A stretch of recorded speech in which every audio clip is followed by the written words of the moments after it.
సేమియా ఉప్మా ఇలాగ ఎర్రగా వేపుకొని పక్కన పెట్టుకోవాలి. ఇలా పెట్టుకున్న తర్వాత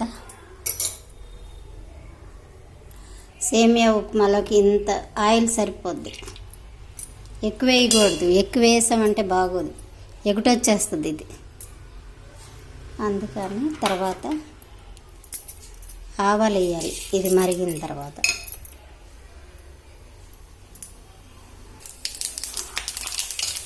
ఆవాలు వేగిన తర్వాత ఇది వేరుశనగపప్పు, అల్లం, ఉల్లిపాయలు, వేపాకు, క్యారెట్ ముక్కలు ఇలా వేసుకోవాలి. సేమియా ఉప్మాకి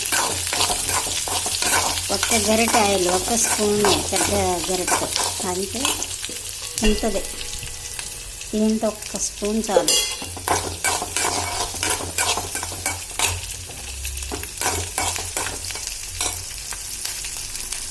అల్లం, పచ్చిమిరకాయలు, ఉల్లిపాయలు, ఆవాలు, వేరుశనగపప్పు, ఎండుమిరపకాయలు అన్నీ వేసాను. వేగిని ఇప్పుడు టమాటా ముక్కలు వేసుకోవాలి.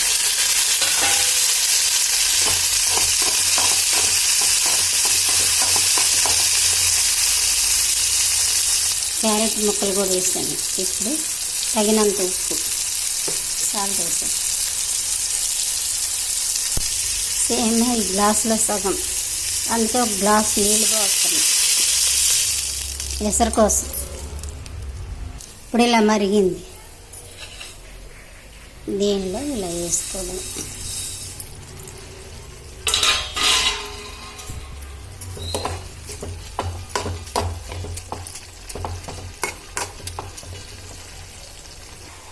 మనం ఇలా వేపుకుంటే ఇది విడివిడిగా ఉంటుంది అన్నమాట, లేదంటే ముద్దయిపోద్ది.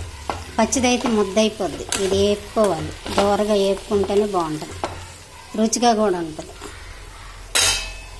సేమియా ఉప్మా రెడీ అయిపోయింది.